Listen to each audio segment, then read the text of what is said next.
没水了，一滴都没了。我们沈家今日就要困死在这荒岛了。二叔，您别急，姐姐也不是故意得罪王爷的。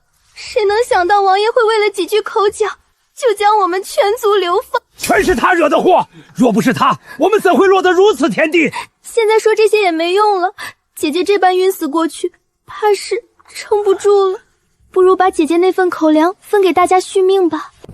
我的口粮你也配动？姐姐，你弄疼我了，我只是怕你饿着。收起你那套假惺惺的坐谈，想活命就闭嘴省点力气。放肆！你这丫头害了全族，还敢这么嚣张！退后！草丛里有动静。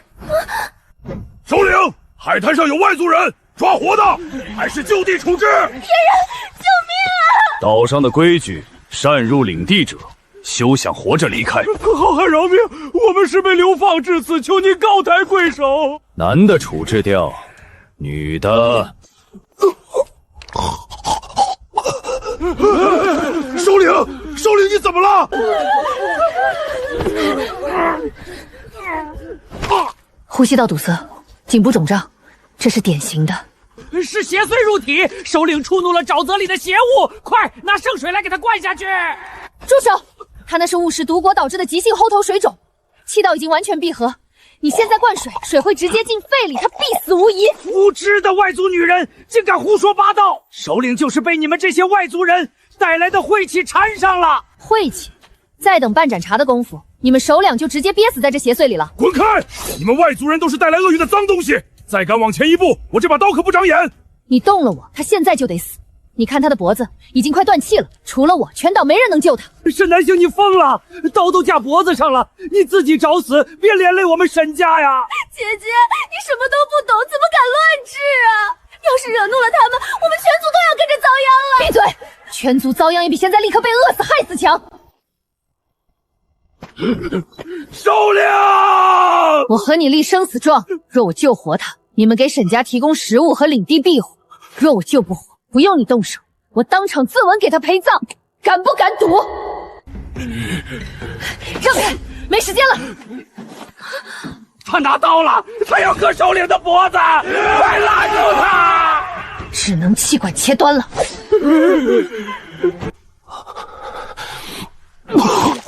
首领呼吸了，首领活过来了。这怎么可能？没用圣水，邪祟怎么退了？女人，你敢拿刀捅我的脖子？我捅了你，但你没死。刚才我拿自己的命跟你的手下立了生死状，换你的命。现在这笔买卖，你认不认？认。你买下了我的命，从今天起，你的命也归烈阳部落守着了。少废话，既然活了，就让你的人兑现承诺，拿食物来。吃吧，这可是首领特批的，平时只有首领和重病的族人才能分到肉。哼，便宜你们这些外族人了。肉，居然有肉！这肉都发绿了，还有这些黑乎乎的树根和酸果子，这怎么吃啊？想死你就吃，这肉已经腐败，生吃下去今晚就得闹肚子。在这荒岛，拉虚脱了就能要你的命。那怎么办？旁边就是大海，难道连条鱼都抓不到吗？闭嘴！海里有伤人的海怪，谁敢靠近水边，就会被硬壳怪物拖进深水里。我们烈阳部落绝不下水。外族姐姐，海怪会夹伤人的手，很可怕的。守着大海吃烂树根，真是愚昧。微雨，端上盆，跟我去海边。我不去，他们都说有海怪了。姐姐，你是要拉着我去送命吗？去，或者现在饿死，自己选。退潮了，正好赶海。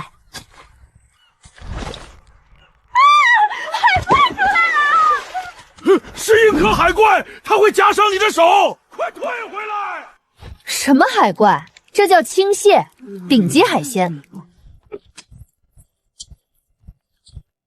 不仅有海鲜，还有野姜和海盐。今晚有口福了。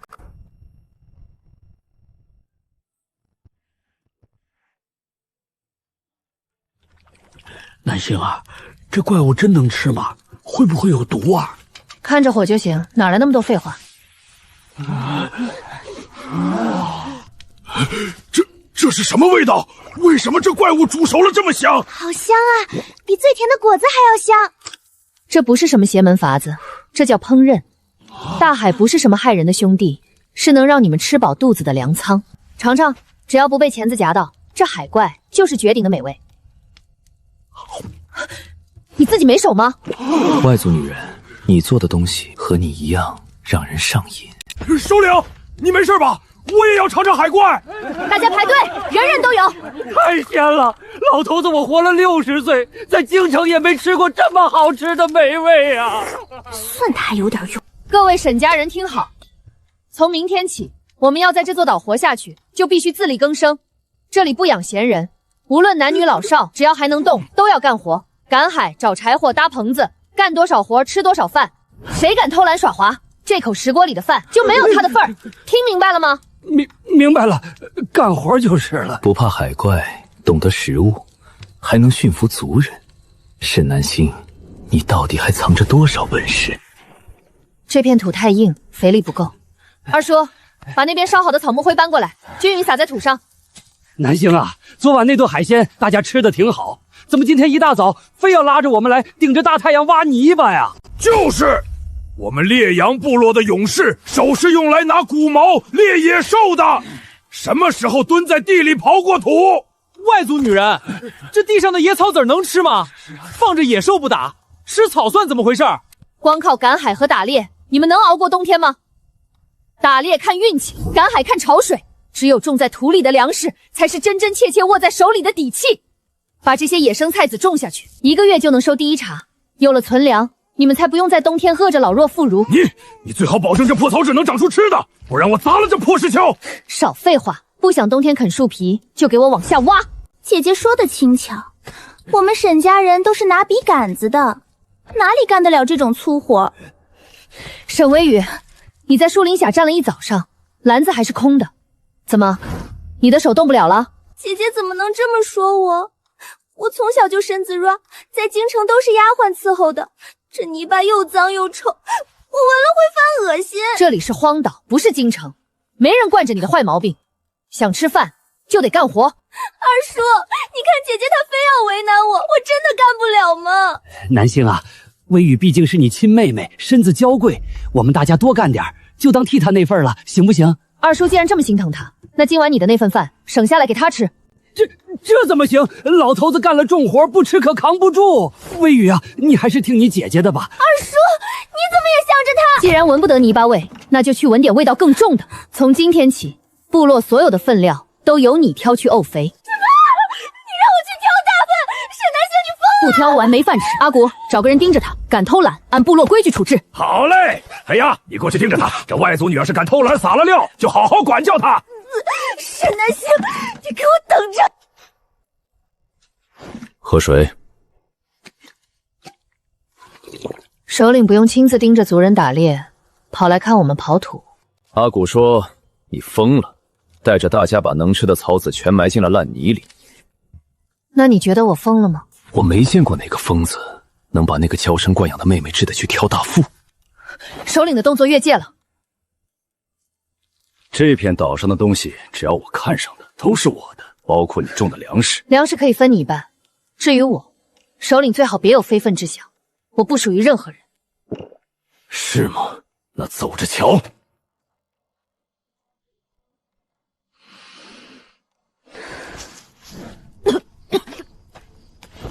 沈南星，你今天让我挑大粪，让我当众受尽屈辱，这笔账我绝不会就这么算了。你不是要在那个野蛮首领面前显摆你能种出粮食吗？我把你的良种全换成火烤过的死种。我看你明天把这些烂东西种下去，过几天地里长不出东西来，你怎么跟全族人和部落交代？到时候大家一定会以为你是个骗子，直接把你赶出营地。都排好队，外族女人要发草籽了，谁要是敢把种子撒了，今天没饭吃。每人抓一把，按昨天教你们的间距，点包入土。不对，怎么了，南星？这可是大家过冬的救命粮啊！都停手！这筐种子不能种。为什么不能种？你昨天不是还说1个月就能长出粮食吗？你敢耍我们？怎么回事？有人把饱满的种种换成了在火里偷偷烤焦的死种，表皮还沾着草木灰的焦味。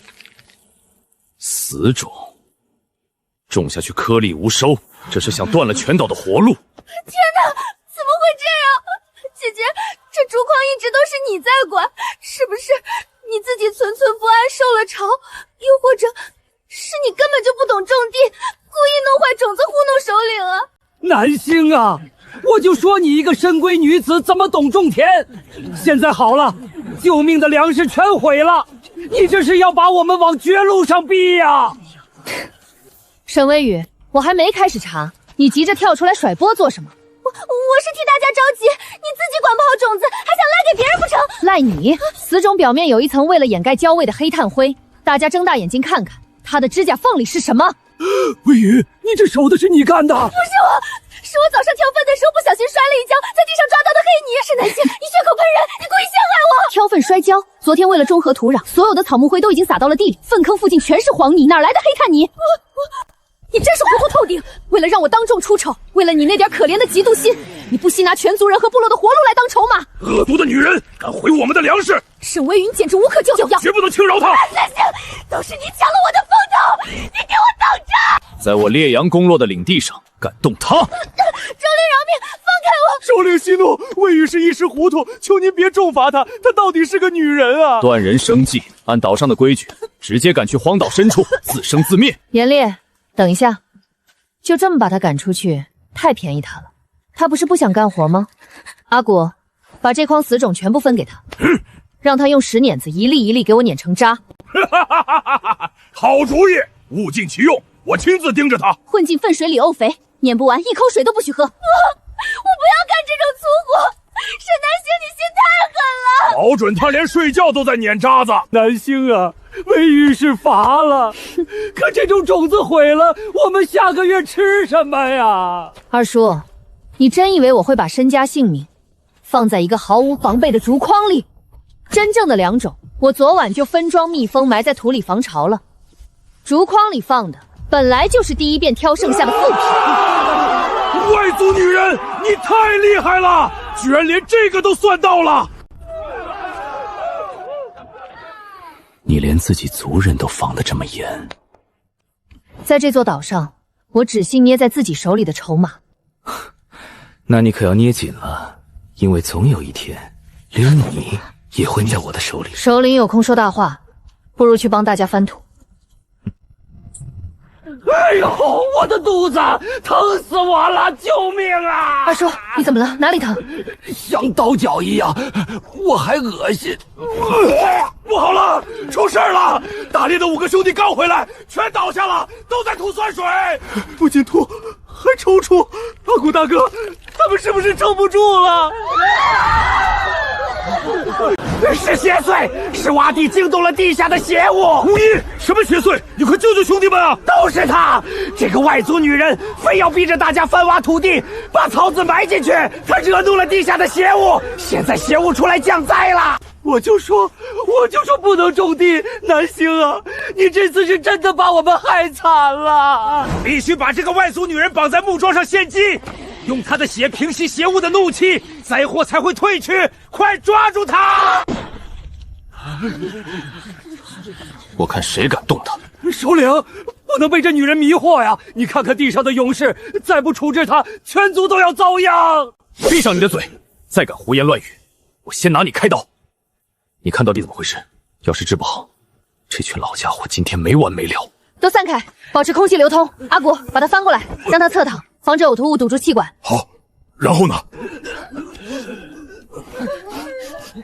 看有什么用？凡人怎么看得透邪祟？首领，你这是在拿全族的命赔大号。瞳孔微缩，唇角发紫，呕吐物带有极淡的苦杏仁味，这不是什么邪色，这是中毒。中毒？谁干的？不像是有人在饭菜里下毒，如果是饭菜，大家都会倒下。但现在发病的只有二叔和刚回来的几个勇士。他们5个人今天去了西边的黑木林打猎。你二叔今天早上去了哪里？二叔，你发病前吃过什么？喝过什么？我什么也没吃啊，就早上去西边的上游河段，打了一壶水喝。兄弟们打猎回来，也是在西边上游喝的水。水源有问题，有人在水源上游投毒。投毒？怎么可能是投毒？这可是流了100年的河！愚昧无知！要是信了你的，去献祭。今天这几个人全得毒发身亡，必须立刻封锁水源，任何人不能再喝生水。阿古，拿我的应急药箱过来，我要给他们催吐白毒。捡回一条老命，南星啊，二叔错怪你了，你真是救了我们大伙儿的命啊！擦擦，毒性发作快，但不致命，更像是某种致人虚弱的瘴毒。对方不是想立刻杀光我们，他们是想让我们失去战斗力，然后慢慢对付我们。黑木林再往西就是独爪部落的地界。你怀疑是他们？上次我突然喉咙水肿倒下，就是吃了他们送来的果子。新仇旧恨，他们这是存心挑事。现在不是算账的时候，水源断了，如果不赶紧把毒源找出来，不用他们打过来，我们自己就先撑不住了。阿古，你带10个勇士守好营地，谁敢在这个时候捣乱，按部落规矩严惩。你跟我去上游。我自己会走。你这么明目张胆的去，就不怕对方在水源地设了埋伏？哼，有我在，就算是敌人设下埋伏，我也能替你趟平。跟紧我。水流到这里，颜色明显变得浑浊了。没有埋伏，他们下完毒就跑了。找到了，里面装的全是早碎的毒鼠根，汁液顺着水流全下去了。独爪部落的黑心藤，他们想用这东西悄无声息地耗垮我们。耗垮我们？恐怕部落里还有人巴不得我们早点出事。严烈，你看这脚印，独爪部落的人不穿鞋，这脚印却印着清晰的布鞋底纹，京城的绣花鞋底。滚出来！别罚我，首领别罚我！沈微雨，我不是让你在营地碾死种沤肥吗？你跑到上游来干什么？我嫌身上太臭了，趁着阿古不注意，偷偷跑过来洗洗手。洗手？那你脚边为什么会有独爪部落留下的毒草渣？你早就来了，对不对？我没有，我什么都看见。我没耐心听废话，再不说就把你扔进林子里自生自灭。我什么都说。我来洗澡的时候，确实看到几个画着黑脸的野人往河里扔麻袋。你看到了有人投毒，却装聋作哑，跑回营地什么都不说。你知不知道，如果我不懂医，今天二叔和那些勇士就全出事了。出事也是你害的，要不是你在这个野蛮人面前出风头，我们怎么会被逼着干活？我就是想看你治不好人，被他们当成骗子，赶出部落，自生自灭。心思歹毒，我现在就成全你。严烈，放他下来，现在罚他脏了你的手。他想让你出事，你还要留他？我说过，就这么算了，太便宜他了。既然他这么喜欢看人干活，就把他绑在粪坑旁，让他日夜盯着，不干完活不许睡觉。首领，外族女人，河里的水还能喝吗？兄弟们渴得嗓子冒烟了。直接喝会出人命，但我们可以把毒滤掉。水怎么滤？用水洗水吗？用这个滤。阿古，让勇士们去把灶台底砸成小块，再去河盘挖上挖最细的沙子，捡最干净的鹅卵石。底层铺鹅卵石，防止虚水口堵塞；中层铺细沙，过滤大颗粒杂质；最上面铺上厚厚的碎木炭。这黑乎乎的炭能解毒？木炭有极强的吸附力，能把水里的毒素和杂质全吸附在表面，这叫活性炭过滤塔。倒水。水清了，那毒水的颜色全没了。虽然清了，但还是要试一试毒性有没有完全。我先喝，半个时辰后我如果没事，大家再……你疯了！万一还有余毒呢？你是首领，你倒了部落怎么办？如果你倒了，这个部落连冬天都熬不过去。可这水如果有毒，你会出事的。如果有毒，我替你扛。我说过，你的命归我，守着。我怎么可能让你以身犯险？半个时辰内你不许乱动，我去检查伤员。这水真甜。一起，全都起来！独爪部落打过来了！打过来了，救命啊！烈阳部落的水断了，他们现在全是软脚虾。男人全部拿下，把粮食和那个外族女人抢回去！敢闯我的领地，真当我手中的刀不利了！首领威武，打退这些耍阴招的家伙！有毒，岛上有毒！别被他们的兵器碰到，往后撤，守住粮仓。用冷兵器拼毒药太吃亏了，必须用范围攻势。阿古，带人退回来，退到木栅栏后面。退，再退粮仓就没了。闭嘴，退开！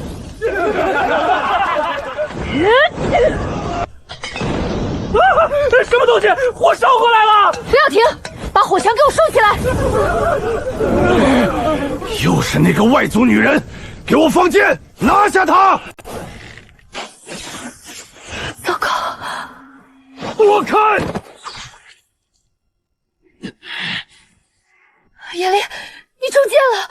一点擦伤，要不了命。带着你的人滚！再敢踏进烈阳部落一步，我定让你们有来无回！撤！快撤！别乱动，毒液已经开始蔓延了。你刚才是在紧张我？你是部落首领，你要是出事了，谁来保护我的粮食？只是因为粮食？还有，你是个疯子，明知道剑上有毒，为什么还要拿身体去挡？我不怕出事吗？还是我躲不开？我舍不得。我严烈看上的女人，就算天塌下来，也有我替你扛着。一根毒箭算什么？闭嘴吧！毒素扩散，都开始胡言乱语了。你这女人下手真狠。今晚虽然逼退了他，但古毛防守太吃亏。如果我们有更硬的兵器，他们根本冲不破栅栏。更硬的兵器，比古刃还要锋利。对，石头和骨终究挡不住强攻。明天开始，带我去荒岛最危险的山谷，我要找一种能把毒爪部落彻底击溃的东西。好，你要找什么？我陪你去。铁首领，不能再往前走了，这里是死亡谷，里面全是毒瘴和凶猛巨兽，进去的人很少能活着出来。我12岁就敢一个人进谷猎狼，让开！外族女人，你到底要找什么石头？非要来这种险地？你要是让首领出事，我绝不答应。我要找一种很红色的石头，表面粗糙，拿在手里比普通石头重很多，只有它能让你们的武器挡得住毒爪部落的毒箭。跟紧我，踩着我走过的地方走。我不怕，走吧。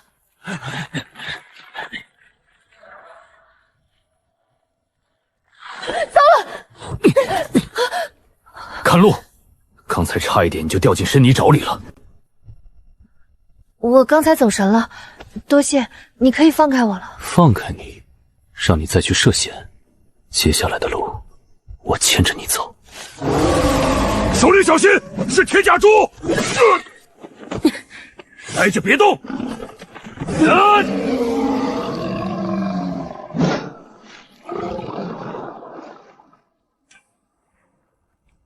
骨刃断了，这可是首领用最硬的虎骨磨了3年的刀啊，居然就这么断了！石头太脆，骨头一折，这就是我为什么要带你们来找新兵器的原因。找到了，这就是我要找的铁矿石。这破石头比骨头还硬。它现在是石头，但只要用烈火将它融化锻打，它就会变成世界上最坚不可摧的武器——铁。南星啊，你冒着生命危险就背回来一堆破石头，这东西能当饭吃，还是能打退毒爪部落啊？外族女人说这东西能变出最硬的武器，我们首领信他，我就信他。废话少说，阿古带人去挖黄泥和河边的粘土。二叔，你带老弱妇孺去砍硬木，越多越好。我们要烧木炭。挖黄泥做啥？建高炉，普通篝火的温度根本化不开矿石。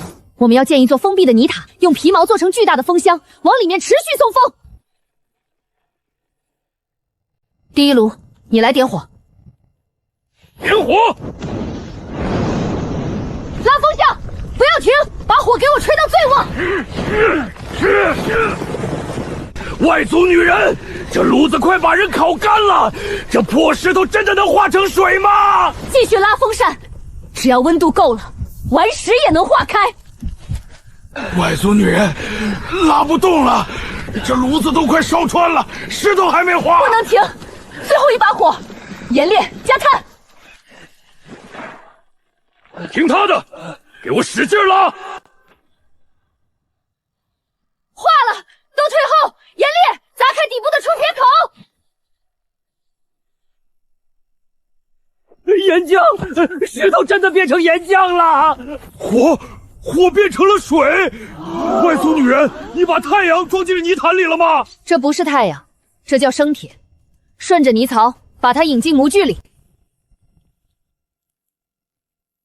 这就是你说的最坚不可摧的武器。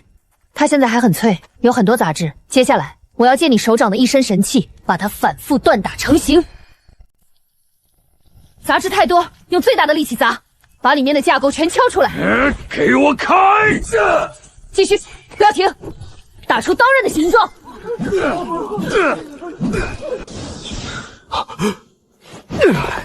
看路，火星往哪边飞不知道躲。我没事，你别大惊小怪的。铁块要凉了，铁凉了可以重烧。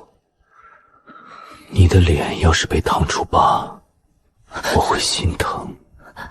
首领，外族女人刀打好了没有？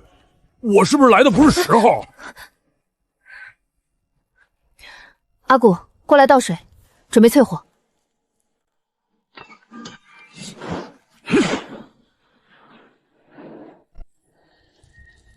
这黑不溜秋的刀连个刃都没开，能行吗？阿古，把你手里最硬的骨矛举起来。这可是黑虎腿骨打磨的，独爪部落最锋利的毒箭都射不穿它。拿稳了，断了别哭。首领来吧，我不信这破石头真有那么厉害。断了，这到底是什么厉害东西？神兵，这是难得的神兵！有这把刀，我们砍断毒泽部落的所有武器。百姓，你也太有本事了，咱们沈家有救了。这把刀是你给我的，从今天起，你不仅是我的女人，更是烈阳部落的刀锋。这只是第一把，接下来几天，我们要打到更多的铁刀、铁盾。独爪部落断我们的水，烧我们的粮。明天我们不防守了，全员列装铁器，我要他们付出应有的代价。讨回公道，击溃独爪部落！击溃独爪！击溃独爪！听你的，明天击溃他们。严烈，你居然真敢带人来闯！这可是我们提炼了10年的断肠杖，吸一口就能让你们脏腑受损，浑身无力。首领，这烟有毒，眼睛都被熏得睁不开了。慌什么？把昨晚发给你们的炭包边权柄用嘴呼吸。听他的，戴好面罩，给我直接躺过去。不可能，他们怎么没倒下？放箭，用毒箭拿下他们！烈阳部落突击，尝尝我手里这把铁家伙的厉害！怪我，他们拿的黑石头能斩断一切！快跑啊！跑？你再跑一步试试！要杀要剐，悉听尊便。刀下留人！他们断我们的水，还要毒倒我们。你现在要我放了他？杀了他们，除了多几百具尸体，我们什么也得不到。但如果收编他们，我们就多了几百个开矿种地的壮劳力。做梦！独爪部落宁死不降，绝不受你们驱使。宁死不降？你看看你身后的族人，他们不是快撑不住了，是快被你们自己的毒杖拖垮了。阿公，我好疼，救救我！别碰我孙子！你们休要伤他！闭嘴！你们常年提炼毒草，瘴气早已侵入五脏六腑，这黑斑就是毒气攻心的症状。再不治，你们全族撑不过这个冬天。咽下去。阿公，我不疼了。你不仅不怕我们的毒，还能解我们的瘴病。我能击溃你们，也能救你们。给你们2条路，要么今天折在铁刀之下，要么归顺烈阳部落。我给你们解药，教你们种地，让你们安稳活下去。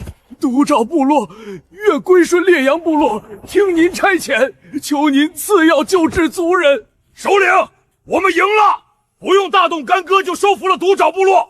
兵不血刃，以德服人。你这女人，脑子到底是怎么长的？怎么，嫌我没让你打个痛快，觉得憋屈？憋屈？我高兴还来不及。几百个劳力，以后开矿打铁，再也不用阿古他们没日没夜的硬扛了。知道就好。荒岛的严冬快到了，人口就是生产力。躲什么？刚在几百个敌人面前那么霸气，现在连看我一眼都不敢。心跳又开始乱了。严烈，大庭广众之下，你放尊重点。我是野蛮人，不懂什么叫客套。我只知道，你救了我的命，帮我造了铁刀，还替我降服了敌人。沈南星，这座岛是我的，而我是你的。什么时候给我个名分？等你把铁矿彻底开采出来再说吧。首领大人，没粮了，我们烈阳部落自己打的猎物，凭什么分给你们这些刚归顺的人吃？阿古勇士息怒，您让我们开荒刨土，族人们干了一上午重活，实在饿得没力气了，求您赏口吃的。就是啊，南星，你收留他们干嘛？几百张嘴，这可是要把我们的存粮耗光啊！都吵什么？刚吃上几天饱饭，就忘了饿肚子的滋味了？外族女人，不是我小气，地里的菜籽还得大半个月才能收。几百号人天天吃肉，山上的野猪都快被我们猎完了。再这样下去，大家都要挨饿。谁教你对着他大吼大叫的？首领，我错了，但我说的是实话呀，真没粮了。阿古说的对，坐吃山空不是办法。老师，你就把我们这些老骨头的口粮省下来吧，给孩子们留条活路。闭嘴！既然我让你们归顺，就绝不会让你们挨饿。山上没肉了，海里多的是。海里是有螃蟹和蛤蜊，可这么多人，一天得挖多少才够吃啊？累也累垮了。谁说我们要去挖蛤蜊了？我们要抓大鱼，一网捞满的那种。所有女人和老人，看好我的手法，每隔1指宽打一个死结，把这些藤蔓和麻线编成一张大网。南星，这网都是窟窿眼儿，能装什么水？鱼那么滑，这破网能兜得住？您让编，我们就编，都给我麻利点儿，不许偷懒。你需要多大的网？越大越好，最少要10丈长。今天我要让全岛的人见识一下，什么叫真正的靠海吃海。外族女人，这海里可有凶猛叫水兽啊！想吃肉就别怕水。严烈、阿古带最强壮的20个勇士，拉着网的2头，走进齐腰深的水里，把网展开成半圆形。烈阳的勇士，不怕水，跟我下！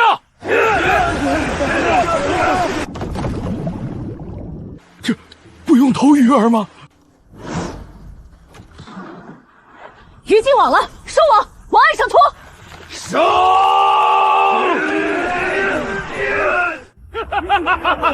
鱼，全都是鱼，堆成山的鱼啊！太神奇了，这真的太神奇了，我们不用挨饿了，发财了，南星，我们发大财了！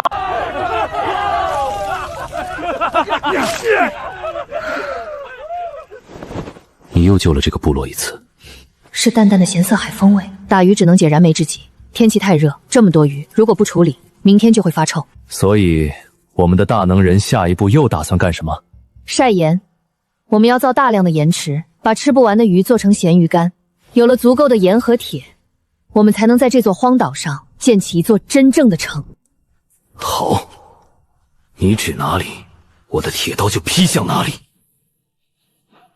南星啊，这坑挖的又大又浅，水一晒就干了，到底有什么用啊？要的就是它被晒干，这叫盐池。把海水引进来，经过一次层沉淀，太阳会把水分蒸发，最后剩下的就是盐。你海水是苦的，晒出来的东西也是苦的，真能把那么多鱼都腌起来吗？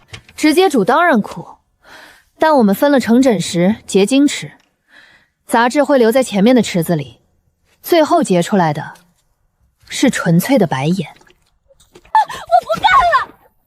我堂堂沈家二小姐，凭什么天天挑粪水？沈南星，你别逼我了！闭嘴！外族女人说了，不挑完粪水不许吃饭。再闹一句，今天连水都没得喝。沟渠挖通了，涨潮时海水就能直接灌进第一口池子。干得好，接下来就交给这荒岛上最猛烈的太阳吧。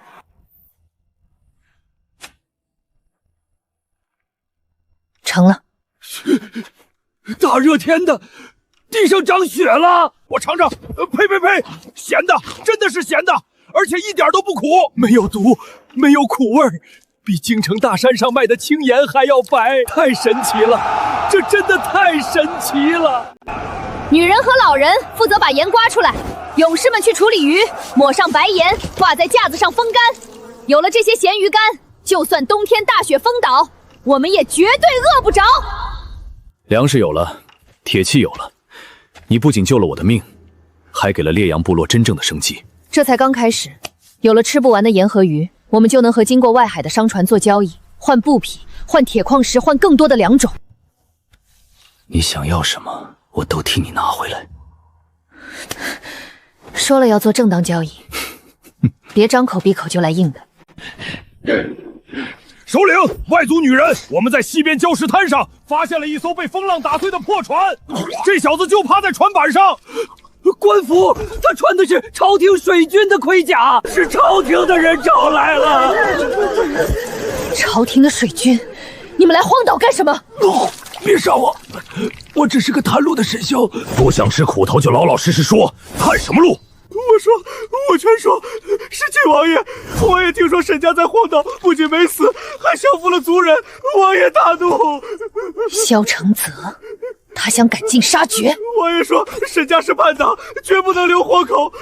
他集结了5艘满载弓弩手的大型战船，还有一门红衣大炮，就在外海30里处停泊。我们是提前来探查暗礁的，结果船触礁沉了。完了，全完了！5艘战船还有火炮，我们拿什么挡啊？我们撑不住！闭嘴！还没打你慌什么？首领，下令吧！管他什么王爷，只要敢上岛，我们就用铁刀打碎他们！铁器，朝廷明明封锁了海路，你们这些流放犯和族人，怎么可能会有这么精良的生铁兵器？回去告诉萧承泽，沈南星在荒岛等他，他敢来，我就让他有来无回。你不罚我？滚回去报信！告诉那个王爷，这座岛现在归烈阳部落管，敢踏上沙滩一步，我定让他有来无回。放他回去，萧承泽很快就会带着大队人马杀过来，冷兵器对战火炮，我们毫无胜算。你怕了？哼，我沈南星的词典里就没有怕这个词。火炮虽然威力大，但战船体积庞大，进不了我们的浅滩。所有人都听好，朝廷要来对付我们，我们就把这里变成一座攻不破的堡垒。阿古，带人去砍最粗的树，在海湾外围打下防御木桩。老毒，带你的人去挖深沟，布置陷阱。从今天起，烈阳部落正式备战，保卫我们的盐，保卫我们的粮，誓死听从号令，誓死听从号令，保卫荒岛。南星啊，那可是红衣大炮，一炮轰下来，咱们这泥砖房就成粉末了。要不，我们还是躲进深山里吧。躲什么躲？我们的盐池和鱼竿都在海滩上，躲进山里等挨饿吗？大不了跟他们拼了。阿古说的对，退无可退，但拼命也得带脑子。二叔，大炮虽然厉害，但火炮极重，后坐力大，必须装在大型战船上。你的意思是，只要不让大船靠岸，他们的炮就打不到营地？没错，大型战船吃水极深，我们海湾外围有一片天然的浅滩，只要我们在浅滩入海口打下巨马桩，他们的船一旦硬冲，就会直接搁浅，甚至破底。您放心，独爪部落的人水性好，打桩的事交给我们。好，老毒，你带人去砍最坚硬的铁木，削尖一头。阿古，你带人去海湾，涨潮前必须把木桩以45度角斜插进泥沙里，尖头对准外海。所有人，今晚不睡了，全员备战！外族女人，这木头太硬了，在水里根本砸不深。不要垂直砸，要斜着，顺着海潮涌进来的方向倾斜，水流会帮你把泥沙填实。扶稳了！这招真绝呀！大船开过来，从水面上根本看不清，一旦撞上，船底绝对开个大窟窿。暗桩布置了3排，足够拦住5艘大船。但如果他们派小船强行登陆呢？小船靠岸就进入了我们的射程，骨毛射不透他们的铠甲。我要给他们准备一份从天而降的大礼。南星，这又是什么东西？长得像个放大了几百倍的跷跷板。这叫配重式投石器。二叔，你很快就会知道它的威力了。用这个砸？对，大船搁浅后，距离海岸至少还有200步，弓箭射不到，但投石器可以。所有人员撤离前方，严烈，砍断固定绳。放！太吓人了，这东西比大炮还猛啊！你太厉害了，这简直有天雷般的威力。有这东西在，别说5艘战船，就算来10艘，我也让他们有来无回。我们要连夜赶制出3台投石机，一字排开布置在高地上，火药罐和铁刺球越多越好。萧承泽想对付我，我要让他见识一下什么叫科技的降维打击。夜里风大，回去睡一会儿，这里有我盯着。睡不着，那毕竟是正规的水军。如果暗桩没有拦住大船，如果红衣大炮真的轰上了岛，没有如果。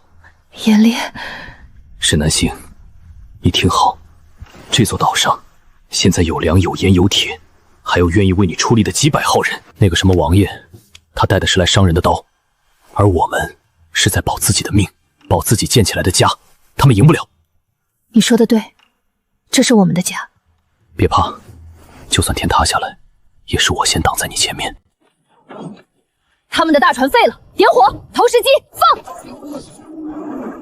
砸中了，真的砸中了！南星，你造的投石机太厉害了，把他们的船烧了！不要停，继续装填。我要让这片海湾变成他们的溃败之地。弃船登陆，他们只有投石器，近战绝不是我们正规军的对手。冲上岸去，我夺那个沈家女子！想上岛，问过我手里的刀了吗？烈阳部落举盾迎敌。铁盾，这群族人怎么可能有这么好的铁器？出击！不可能，我的百炼膏怎么会断？因为我的刀是沈姑娘带人亲手锻打的。该死，该死！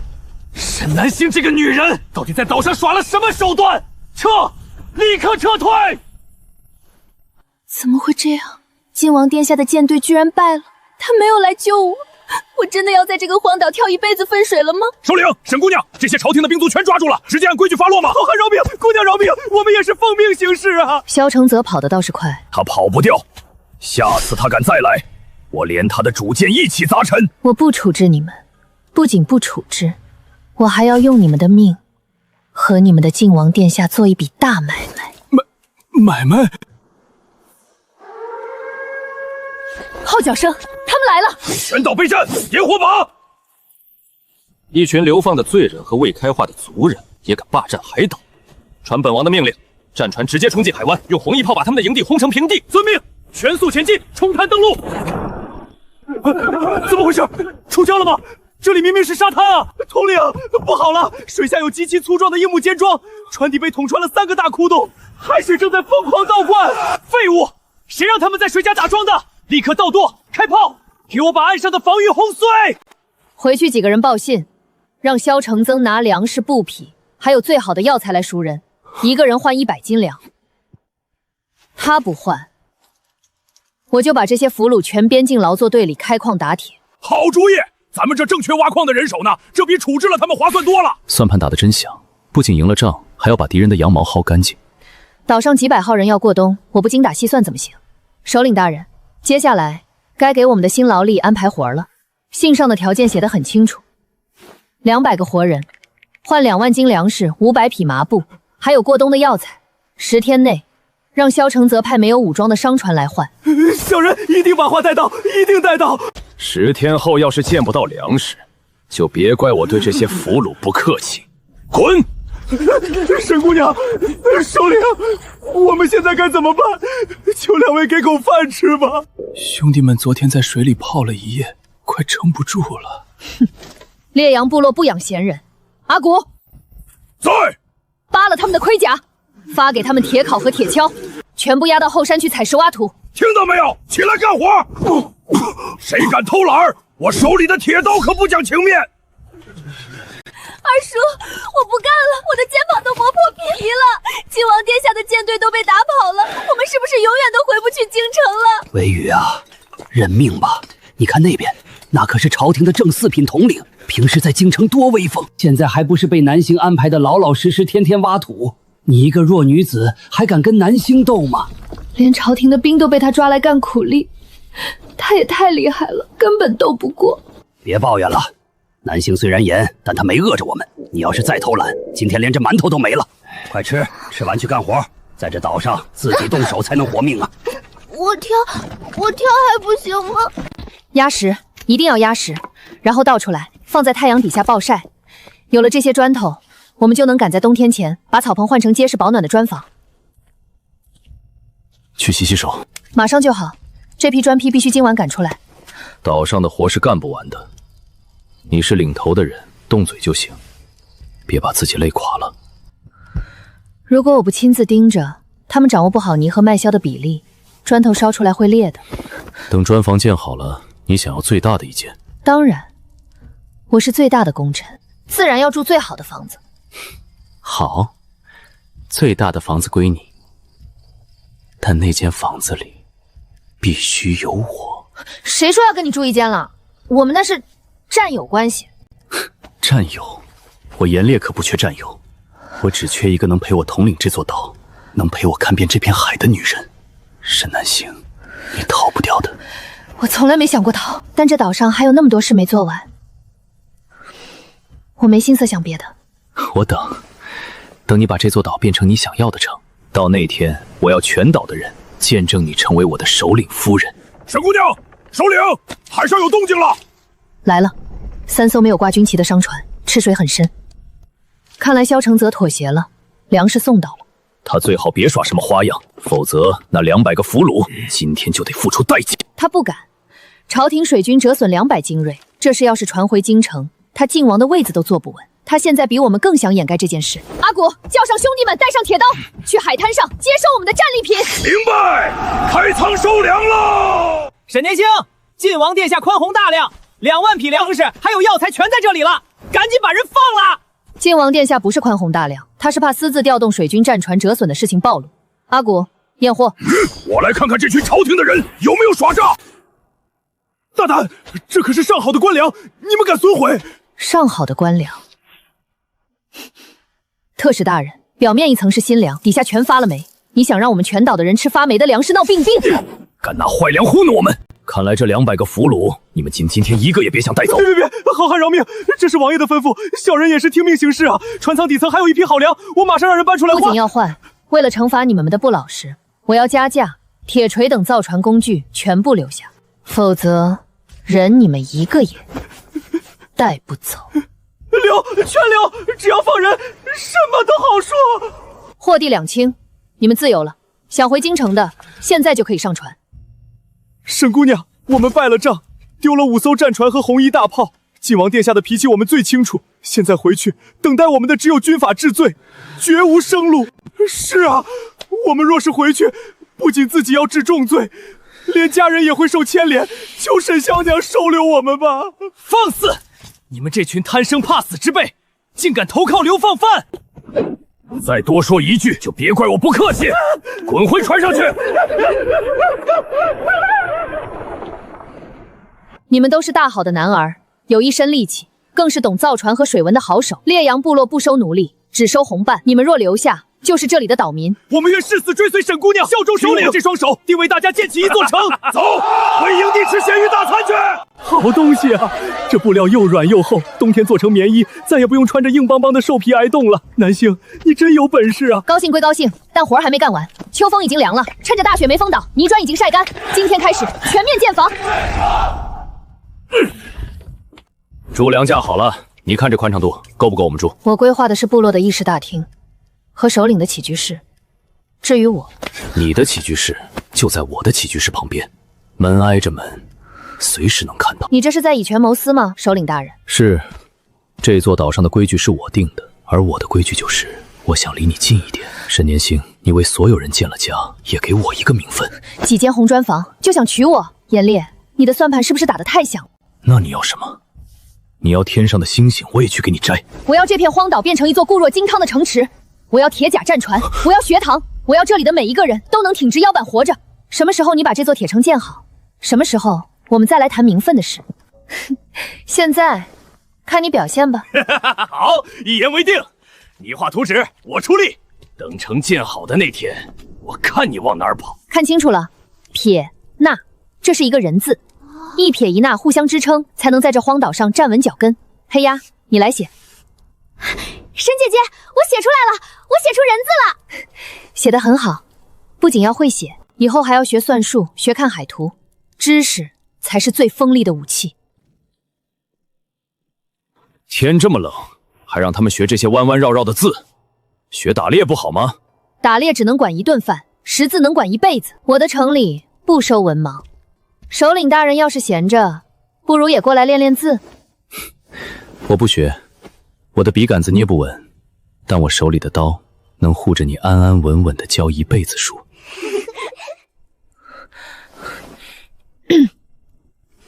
外面雪下的这么大，地里的越冬麦和菜籽怎么样了？南星啊，你可算来了！这么大的雪，地里的庄稼全被盖住了，这不得冻死啊！我就说这雪天不能种田。首领，趁着还没全烂在土里，赶紧挖出来吃了吧！慌什么？我让你们提前铺的厚草簪子，就是为了防冻的。瑞雪兆丰年，这雪不仅冻不死他们，还能盖住地气。阿古，把这片草簪子掀开。掀开也是一堆烂草根儿。哼！活的！大雪天里居然长出了活的麦子，这也太神奇了！丰收了，我们大冬天也种出粮食了，以后再也不用天天啃咸鱼了。在雪地里种出活物，沈南星，你脑子里到底装了多少我不知道的东西？这叫农业温室效应。严烈，我说过，只要你给我时间，我会让这座岛变成连朝廷都高攀不起的塞外江南。好，我陪你，不管是江南还城池，只要你要，我就给你守住。沈姑娘，首领，按照沈姑娘的图纸，第一艘明轮试验船已经造好了。这船连个风帆都没有，两侧装这么大两个水车干什么？这叫明轮桨。林州，让兄弟们上船演示。上船，踩踏板。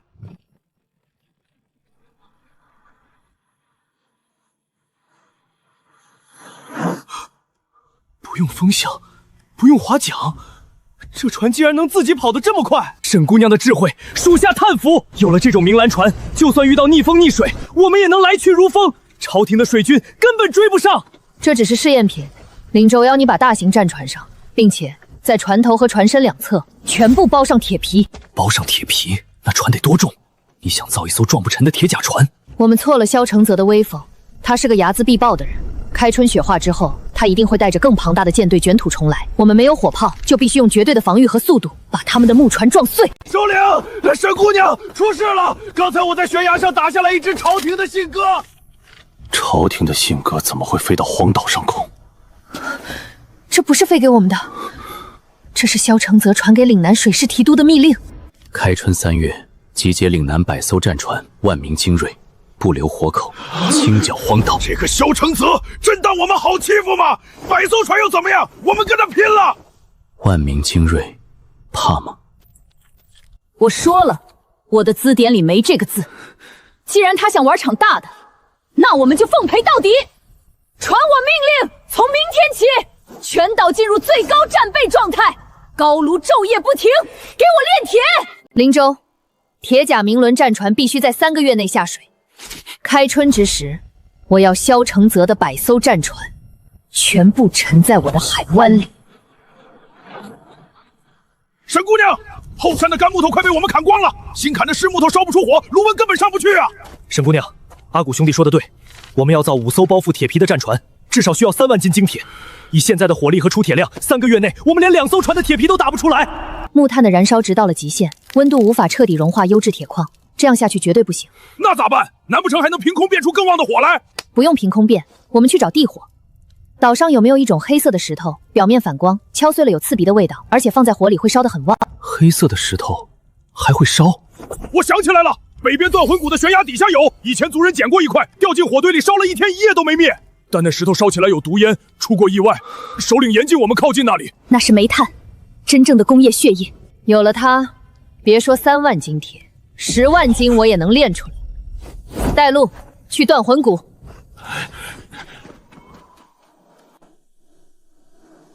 这底下全是致命的毒瘴。阿古说你要找回冒毒烟的黑石头，你疯了！煤炭半生瓦斯气，确实有毒，但我戴了面罩，而且只要不遇明火就不会爆炸。这是我们唯一能在3个月内造出铁甲船的希望。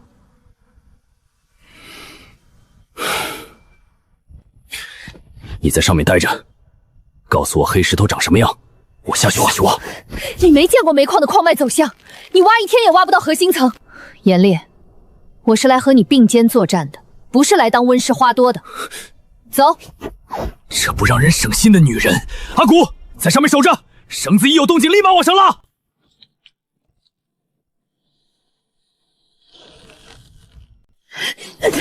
别点火，这里的瓦斯浓度很高，遇明火会引发大爆炸，我们都会被困在里面。不点火怎么看路？黑灯瞎火的，你连自己在哪儿都不知道。用这个，露天浅层煤矿，而且是极品的无烟煤。严烈，我们找到了，这就是能熔切的黑金。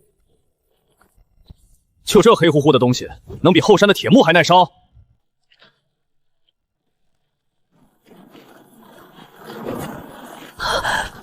小心塌方！别动！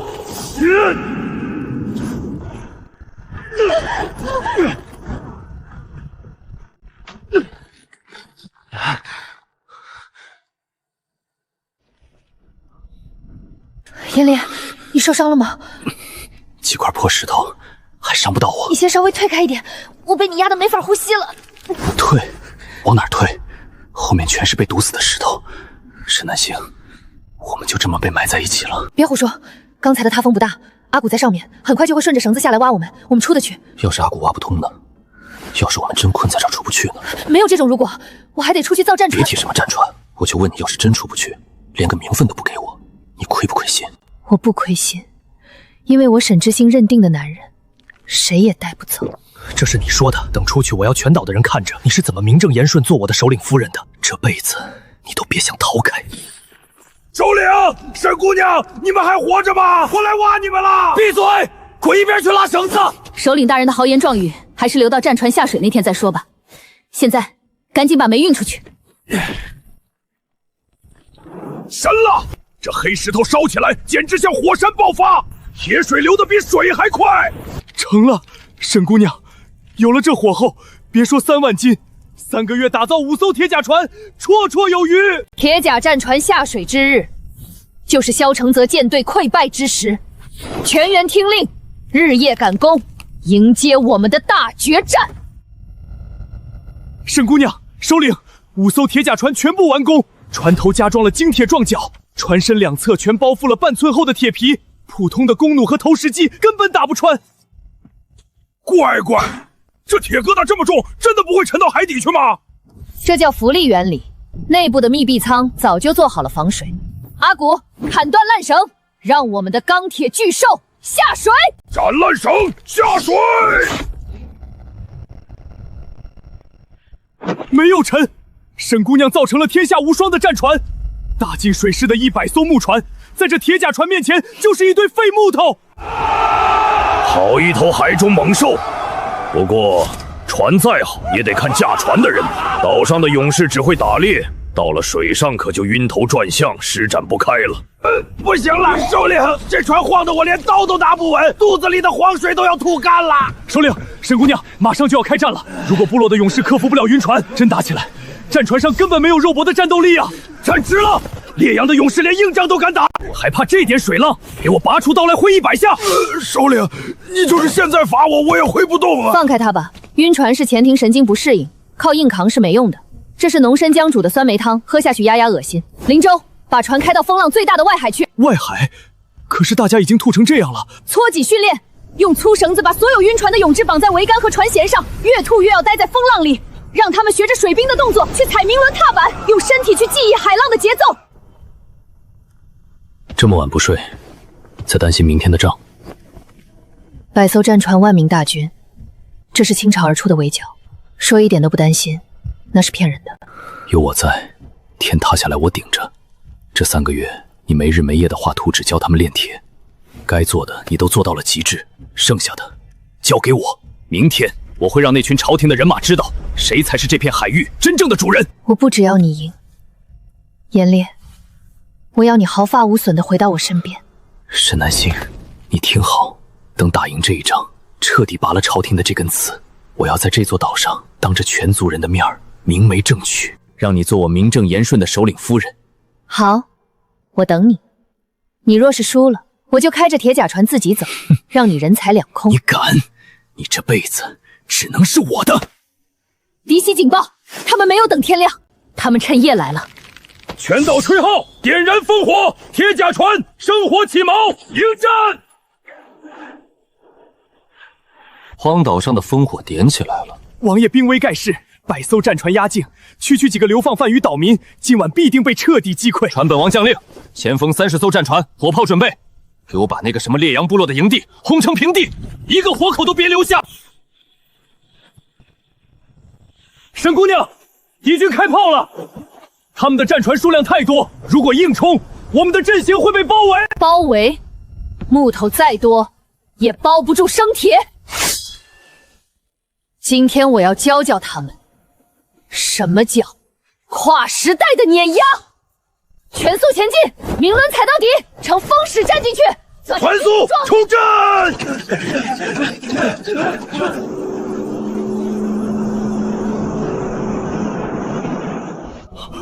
王爷，那是什么东西？没有风帆，逆风怎么跑得这么快？放箭，开炮！把他给我轰沉！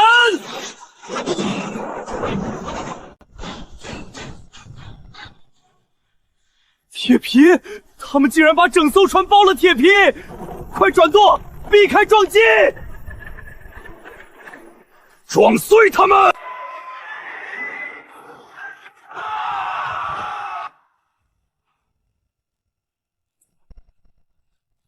哈哈哈哈哈！痛快！木头怎么可能撞得过黑金铁甲？兄弟们，放大钩，冲过去！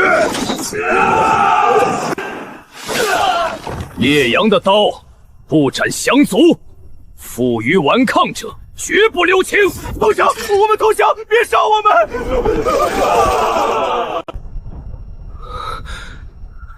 撤！全军撤退，保护本王的主舰突围！王爷，船队太密，我们的主舰掉不了头啊！那艘最大的铁船冲着我们来了。萧承泽，既然来了，就别想走了。林州，对准他的主舰慢速冲撞！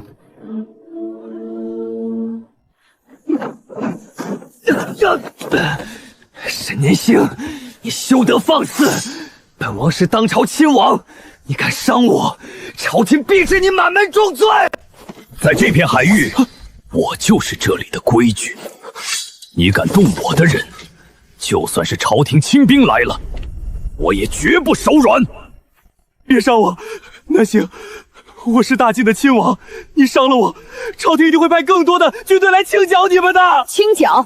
你那引以为傲的岭南水师已经全军覆没，朝廷现在连一艘像样的战船都拿不出来，拿什么清剿？跟他废什么话？直接扣下，挂在船头示众警告，来犯之敌。我签，我什么都签，只要能留我一条性命。看清楚了，第一，割让这片海域和周边12座附属岛屿，永不进犯；第二，开放海岸通商口岸，允许我们的商船自由贸易。签了，滚回京城去，当你的光靠王爷；不签，你就别想活着离开这片海。滚吧，回去告诉你们皇帝，这片海以后归我们烈阳城管了。阿国，左边再稍微高一点，比例必须是16:9，一定要是横向的宽，平视觉。对，中间那4个字给我完全居中。好嘞，沈姑娘，你看现在正不正？正了，扯红绸。恭喜沈姑娘，恭喜城主，我们的铁甲商主已经把琉璃和海盐卖到了波梭，换回了无数黄金。烈阳城真的是海上的不夜城了。什么姑娘城主？过了今晚，她就是烈阳城的城主夫人，全城大宴3天。兄弟们，今天敞开了喝！